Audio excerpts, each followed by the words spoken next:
कितना है 46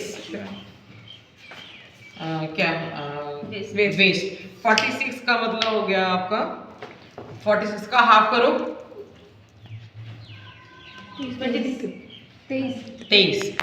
23 से आप अंदाज अब 23 इंच की अगर इनको बेल्ट देते हैं तो बिल्कुल फिक्स हो जाएगी।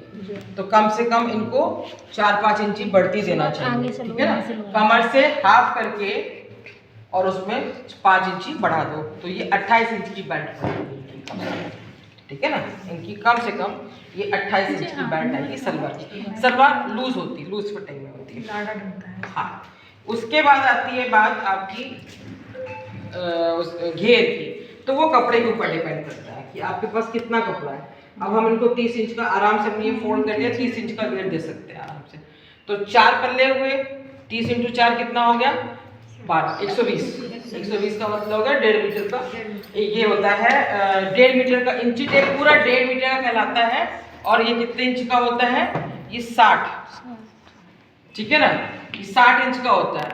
तो इनको इसका डबल 60 और 60 120। तो ये इनका ये एक पौचे का घेरा इनका ये आ गया, एक पैर का। हमारे पास 120 है ना, 60 इधर का आ गया, 60 इधर का आ गया। तो अगर हम 60 से काट देंगे तो अच्छा खासा घेर हमारे पास आ रहा है।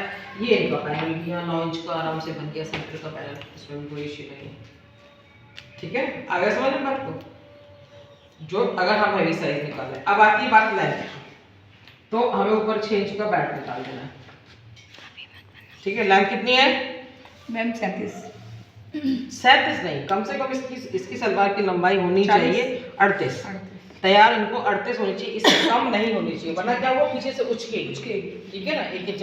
और आपको स्टिचिंग का मार्जिन लेना है तो आप यहाँ पर 1 इंच तो अपना ये स्टिचिंग का 40 पे ले लीजिए, मोहरी वगैरह सब।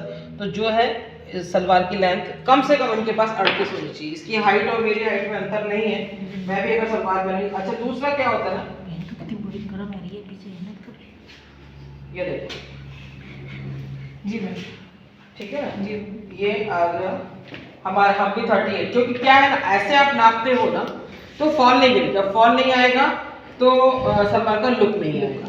तो कम से कम इनको जो है 38 इंच की लेंथ की सलवार होनी चाहिए, 38।